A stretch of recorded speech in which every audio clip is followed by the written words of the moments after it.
2022년 11월 17일 목요일 새벽 기도회를 하나님 앞에 올려드리도록 하겠습니다. 오늘 이 시간에 함께 보실 하나님의 말씀은 사무엘하 12장 말씀입니다. 사무엘하 12장 말씀을 제가 봉독해 드리도록 하겠습니다. 여호와께서 나단을 다윗에게 보내시니 그가 다윗에게 가서 그에게 이르되 한 성읍에 두 사람이 있는데 한 사람은 부하고 한 사람은 가난하니 그 부한 사람은 양과 소가 심이 많으나 가난한 사람은 아무것도 없고 자기가 사서 기르는 작은 암양 새끼 한 마리뿐이라.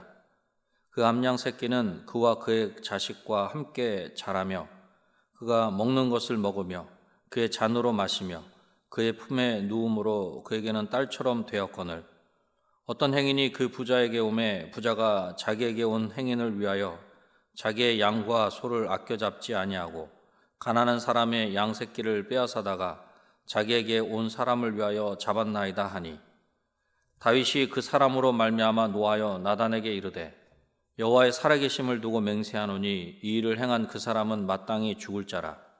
그가 불쌍히 여기지 아니하고 이런 일을 행하였으니 그 양 새끼를 4배나 갚아 주어야 하리라 한지라.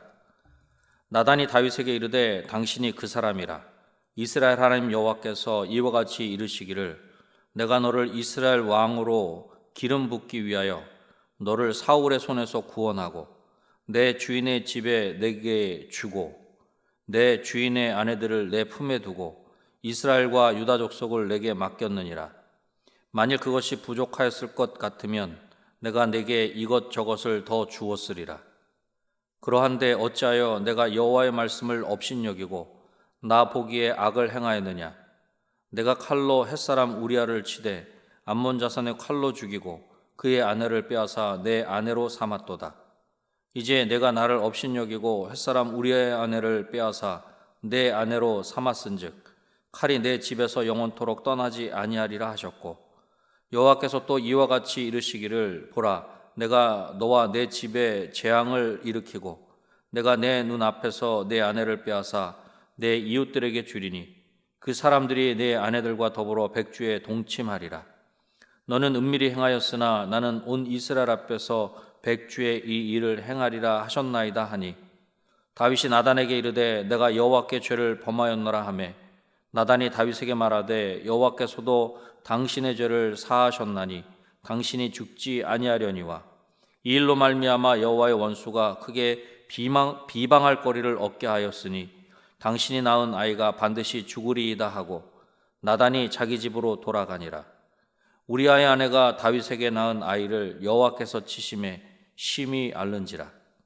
다윗이 그 아이를 위하여 하나님께 간구하되 다윗이 금식하고 안에 들어가서 밤새도록 땅에 엎드렸으니 그 집의 늙은 자들이 그 곁에 서서 다윗을 땅에서 일으키려 하되 왕이 듣지 아니하고 그들과 더불어 먹지도 아니하더라.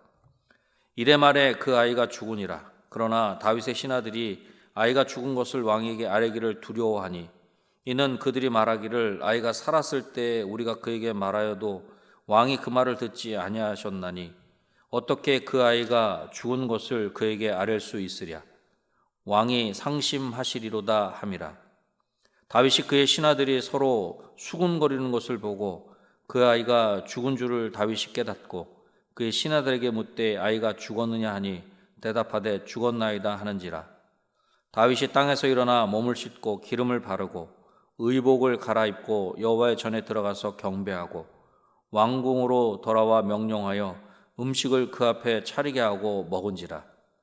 그의 신하들이 그에게 이르되 아이가 살았을 때는 그를 위하여 금식하고 우시더니 죽은 후에는 일어나서 잡수시니 이 일이 어찌 됨이니까 하니 이르되 아이가 살았을 때 내가 금식하고 온 것은 혹시 여호와께서 나를 불쌍히 여기사 아이를 살려 주실는지 누가 알까 생각함이거니와 지금은 죽었으니 내가 어찌 금식하랴. 내가 다시 돌아오게 할 수 있느냐. 나는 그에게로 가려니와 그는 내게로 돌아오지 아니하리라 하니라. 다윗이 그의 아내 밧세바를 위로하고 그에게 들어가 그와 동침하였더니 그가 아들을 낳음에 그의 이름을 솔로몬이라 하니라. 여호와께서 그를 사랑하사 선지자 나단을 보내 그의 이름을 여디디아라 하시니 이는 여호와께서 사랑하셨기 때문이더라. 요압이 암몬 자손의 랍바를 쳐서 그 왕성을 점령하며 요압이 전령을 다윗에게 보내 이르되 내가 랍바 곧 물들의 성읍을 쳐서 점령하였으니 이제 왕은 그 백성의 남은 군사를 모아 그 성에 맞서 진치고 이 성읍을 쳐서 점령하소서. 내가 이 성읍을 점령하면 이 성읍이 내 이름으로 일컬음을 받을까 두려워하나이다 하니 다윗이 모든 군사를 모아 랍바로 가서 그곳을 쳐서 점령하고 그 왕의 머리에서 보석 박힌 왕관을 가져오니 그 중량이 금 1달란트라. 다윗이 자기의 머리에 쓰니라. 다윗이 또 그 성읍에서 노략할 물건을 무수히 내오고 그 안에 있는 백성들을 끌어내어 톱질과 썰애질과 철 도끼질과 벽돌구이를 그들에게 하게 하니라. 암몬 자손의 모든 성읍을 이같이 하고 다윗과 모든 백성이 예루살렘으로 돌아가니라. 아멘. 오늘 본문인 사무엘하 12장의 내용을 중심으로 하나님의 은혜입니다 라는 제목으로 말씀을 전하고자 합니다. 첫 번째로 직면하는 것이 은혜입니다. 다윗은 우리아의 아내인 밧세바를 범하였고 그러한 자신의 범죄를 감추기 위해서 우리아의 손에 편지를 들려 보내서 우리아를 죽게 하였습니다. 하나님은 이러한 다윗에게 선지자 나단을 보내셔서 책망하십니다.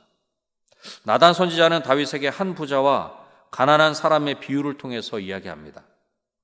양과 소가 심이 많은 부자가 작은 암양 새끼 한 마리를 가지고 있는 가난한 자의 그 양을 빼앗아서 자기 집에 온 손님을 대접했다는 것입니다. 4절 말씀입니다. 어떤 행인이 그 부자에게 오매 부자가 자기에게 온 행인을 위하여 자기의 양과 소를 아껴 잡지 아니하고 가난한 사람이 양 새끼를 빼앗아다가 자기에게 온 사람을 위하여 잡았나이다 하니. 이 비유의 이야기를 들은 다윗은 매우 화를 내며 가난한 사람의 양을 빼앗은 부자는 마땅히 죽을 자라 그렇게 선언합니다. 나단 선지자는 이렇게 화를 내는 다윗에게 다음과 같이 이야기합니다. 7절 말씀입니다. 나단이 다윗에게 이르되 당신이 그 사람이라. 이스라엘 하나님 여호와께서 이와 같이 이르시기를 내가 너를 이스라엘 왕으로 기름 붓기 위하여 너를 사울의 손에서 구원하고. 마땅히 죽어야 할 그 사람이 다윗이라는 것입니다. 하나님은 다윗에게 모든 것을 다 주셨습니다. 다윗이 누리는 것 가운데 하나님이 주시지 않은 것은 아무것도 없습니다. 하나님이 주시지 않은 것은 하나님이 다른 사람에게 주신 것으로 다윗에게 허용되지 않은 것이며 바로 그러한 것들을 보호하도록 하시기 위해서 다윗은 왕으로 세움을 받은 것입니다. 우리아의 아내와 우리아의 생명이 바로 그런 것입니다. 다윗은 하나님이 맡기신 것을 보호하는 대신에 무자비하게 빼앗았습니다. 하나님은 이러한 다윗에게 나단 선지자를 통해 책망하시는 것으로 다윗의 잘못을 직면하게 하시는 것입니다. 이렇게 하나님의 책망 앞에 다윗은 어떻게 하였습니까? 두 번째로 돌이키는 것이 은혜입니다. 죄를 범한 다윗에게 하나님은 엄한 판결을 내리십니다. 10절 말씀입니다. 이제 내가 나를 업신여기고 햇사람 우리아의 아내를 빼앗아 내 아내로 삼았은즉 칼이 내 집에서 영원토록 떠나지 아니하리라 하셨고. 죄는 하나님의 말씀뿐만 아니라 말씀하신 하나님을 업신여기는 것입니다. 그러기에 모든 죄는 하나님과의 관계에 치명적인 손상을 입히는 것입니다. 그리고 그 죄의 대가는 분명히 있는 것입니다. 칼이 내 집에서 영원토록 떠나지 아니하라는 말씀이 다윗의 가정에 그대로 이루어지는 것을 우리는 성경을 통해서 볼 수 있는 것입니다. 나단 선지자를 통하여 하나님의 책망과 자기 자신의 죄악을 직면한 다윗은 즉시 회개합니다. 13절 말씀입니다. 다윗이 나단에게 이르되 내가 여호와께 죄를 범하였노라 하매 나단이 다윗에게 말하되 여호와께서 당신의 죄를 사하셨나니 당신이 죽지 아니하려니와. 내가 여호와께 죄를 범하였노라. 다윗은 그렇게 회개하였습니다. 자신의 치부를 드러낸 선지자를 윽박지르거나 변명하지 않고 심판의 메시지를 하나님의 말씀으로 받아 순복함으로써 진정으로 회개를 하고 있는 것입니다. 이에 반해 사울의 회개는 말뿐인 회개로서 자기 자신이 직면한 어려움을 벗어나라는 것에 불과하였던 것입니다. 진정한 회개는 다윗처럼 자신의 죄를 인정하고 그 결과를 책임지고 받아들이는 것입니다. 결국 다윗은 자신의 죄를 알게 되었고 그리고 회개하였습니다. 하나님께로 돌이킨 것입니다. 이렇게 하나님께로 돌이키는 것이 은혜입니다. 마지막 세 번째로는 모든 것이 은혜입니다. 이렇듯 자신의 죄를 인정하고 회개한 다윗을 하나님은 용서해 주십니다. 다윗의 회개에 대하여 나단 선지자가 13절에서 여호와께서도 당신의 죄를 사하셨나니 라고 할 때 하나님이 다윗을 용서하신 것을 확실하게 보여주고 있는 것입니다. 하나님은 왜 다윗을 용서해 주신 것입니까? 그것은 다윗이 진정으로 회개하였기 때문이며 하나님이 사랑이 많으시기 때문입니다. 이제 다윗은 죽지 않을 것입니다. 그렇다고 죄에 대한 징계가 없는 것은 아닙니다. 14절 말씀입니다. 이 일로 말미암아 여호와의 원수가 크게 비방할 거리를 얻게 하였으니 당신이 낳은 아이가 반드시 죽으리이다 하고. 여호와의 원수가 크게 비방할 거리를 얻게 하였기에 낳은 아이가 반드시 죽는다는 것입니다. 용서해 주심으로 죄의 책임은 사라졌지만 죄의 결과는 피할 수 없는 것입니다. 죽어가는 아이의 병이 낫기를 위해서 다윗은 금식하며 간절하게 기도하였습니다. 그럼에도 아이는 죽게 되었다라고 하는 것입니다. 이렇게 죽은 아이로 인하여 다윗이 상심할 것을 두려워한 신하들은 아이의 죽음을 다윗에게 알리지 않았습니다. 그러나 아이의 죽음을 알게 된 다윗은 오히려 의복을 갈아입고 여호와의 전에 들어가 하나님을 경배하고 음식을 먹었다는 것입니다. 아이가 죽기 전에 다윗은 여호와께서 불쌍히 여기셔서 살려주실는지 그렇게 기대하는 마음, 하나님이 허락하시면 무엇이든지 하실 수 있다는 믿음으로 그렇게 행한 것입니다.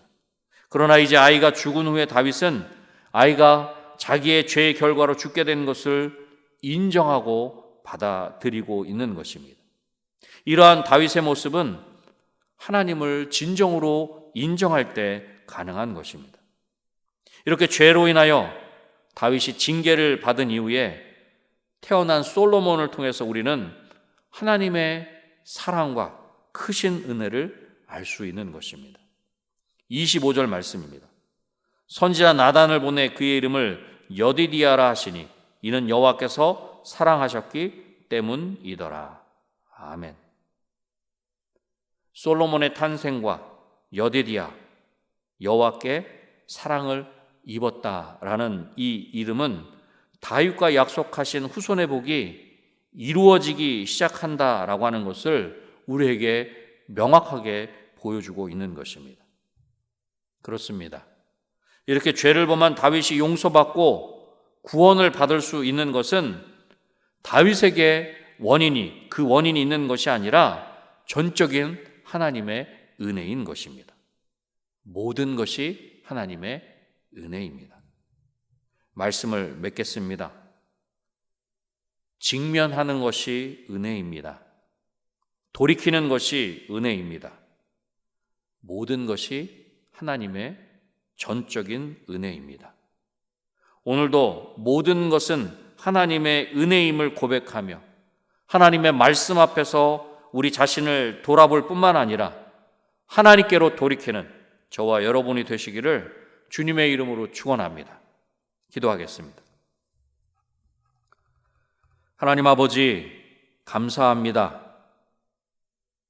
하나님 앞에 범죄한 다윗에게 나단 선지자를 통해서 다윗의 잘못을 직면하게 하시고 또한 그것으로 말미암아 하나님께로 돌이킬 수 있게 하시며 진노 중에라도 긍휼을 베풀어 주시는 그 하나님, 다윗의 하나님이실 뿐만 아니라 우리의 하나님이신 것을 믿습니다.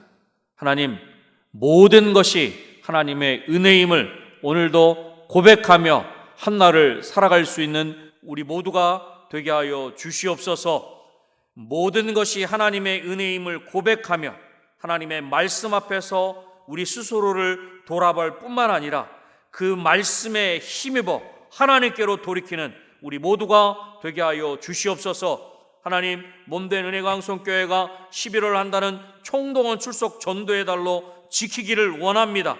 하나님, 하나님께서 우리 가운데 온전하게 회복시켜 주시기를 소원합니다.